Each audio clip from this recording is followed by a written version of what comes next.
Hola, estamos conversando con el profesor Philipp Bagus. Él es profesor en la maestría de Economía de la Escuela Austríaca en la Universidad Rey Juan Carlos, en Madrid. Y el tema de su disertación fue el de la deflación. Muchos de las personas que nos están viendo están algo familiarizados con el tema de la inflación, entenderán qué es inflación. Pero hay menos gente familiarizada con la deflación. Hace mucho tiempo que no tenemos deflación. ¿Cuál es la diferencia entre ambas y por qué es importante conocer estos términos? Pues la deflación de los precios es cuando el poder adquisitivo del dinero sube. Y la definición de la inflación de los precios es cuando el poder adquisitivo del dinero baja. La diferencia es que se teme mucho más a la deflación que la inflación. Y es muy importante porque se usa este temor a la deflación como pretexto para inflar la masa monetaria. Y hemos visto eso otra vez perfectamente en esta crisis. También lo vimos en 2003, 2004, estaban hablando de la deflación, pues tenemos que bajar el tipo de interés a 1% en los Estados Unidos porque hay peligro de la deflación y es tan horroroso que tenemos que ser muy vigilantes y inflar la masa monetaria y tener el tipo de interés tan bajo que al final ha provocado esta burbuja y esta crisis tan fuerte. Y escuchábamos a partir de septiembre pasado otra vez que la deflación es muy peligrosa y tenemos que intervenir, tenemos que ayudar a los bancos, tenemos que aumentar la masa monetaria, tenemos que bajar los tipos de interés aún más. ¿Por qué? Por el temor de la deflación. Entonces es muy importante preguntar, ¿es de verdad tan dañina la deflación? Bueno, pero si el poder adquisitivo del dinero sube, los precios bajan. ¿Por qué es que eso asusta? Sí, eso es buena pregunta. Pues hay muchas teorías de deflación que dicen que es horroroso. Entonces, eso es una causa del temor a la deflación, son las malas teorías sobre la deflación. Y luego existe... hay que mirar los tipos de interés que pierden en una deflación, que son los que ganan en una inflación. Sobre todo, primero el Estado. El Estado en una inflación pues está, como es el deudor más grande en la economía, está muy feliz. Además, la inflación normalmente se produce en la forma de que los bancos compran la deuda del Estado, es decir, con la inflación se financia. Compran la deuda del Estado. Sí. Y con la deflación, como es el deudor más grande en la economía, la deuda real incrementa como los precios bajan. Y esto, es decir, los intereses del Estado están en contra de la deflación.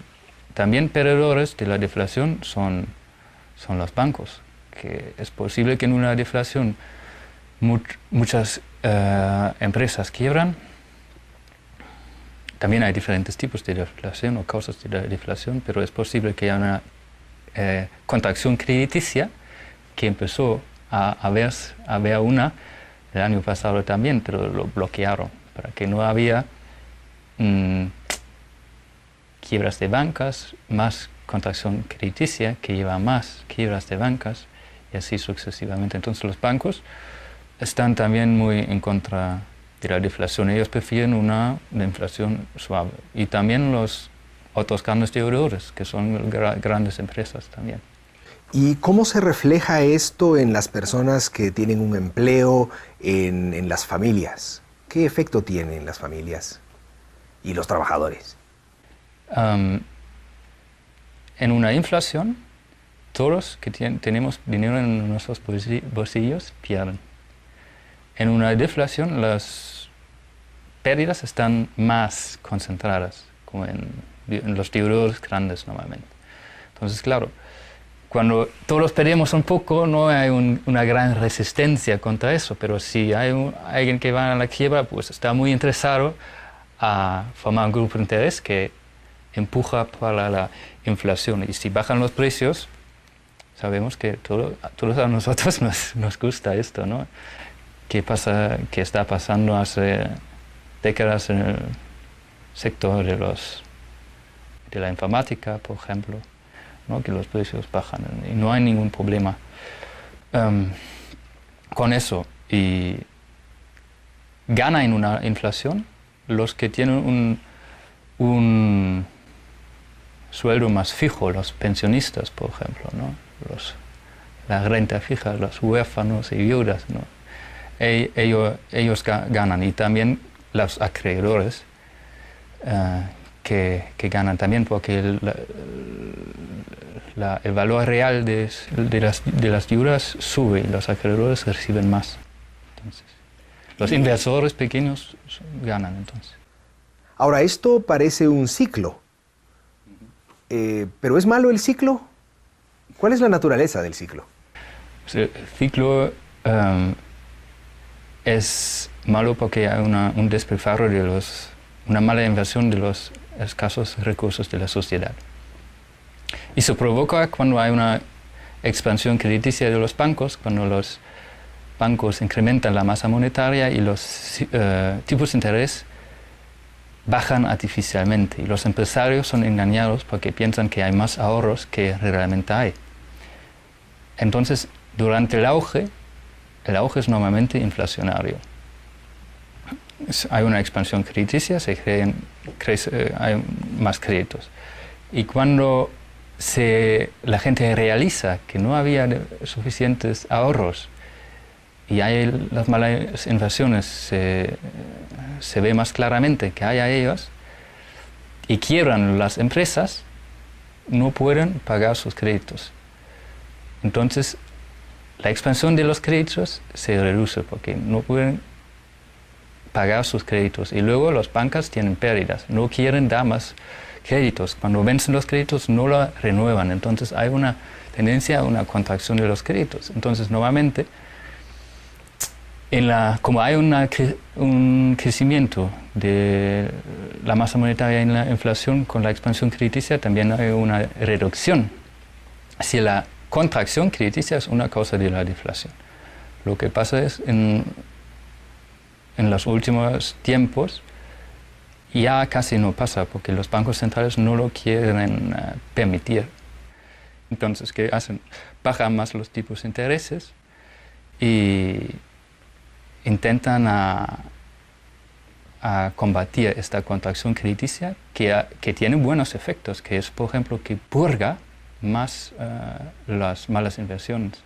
Porque si inflas otra vez la masa monetaria, las malas inversiones siguen así sin quiebrar. Y si quiebran, sería bueno porque liberan recursos escasos de la sociedad que están demandados en otros sitios de la economía más urgentemente. Y la gente tiende a pensar que las quiebras son malas. Las quiebras es una redistribución de la propiedad. Los accionistas pierden, por ejemplo, y los acreedores ganan en el sentido que reciben la riqueza que perdieron los que quiebran. Sí, es una redistribución entre dos tipos. Rosbach lo llama como una redistribución entre dos tipos de propietarios, los de la propiedad propia, el capital propio, los accionistas y los acreedores, ¿no? Y en una economía de mercado es bueno la quiebra porque la quiebra muestra que la empresa ha utilizado mal los escasos recursos de la sociedad y están más urgentemente demandados en otras líneas de producción por los consumidores. Entonces hay que reajustar la producción ahí donde los consumidores lo quieren. Entonces lo mejor en una crisis es que haya muchas quiebras rápidas para limpiar y usar estos recursos para tener otra vez un crecimiento sano. Pues muchas gracias, profesor, por compartir estas ideas con nosotros. Y a ustedes también, muchas gracias.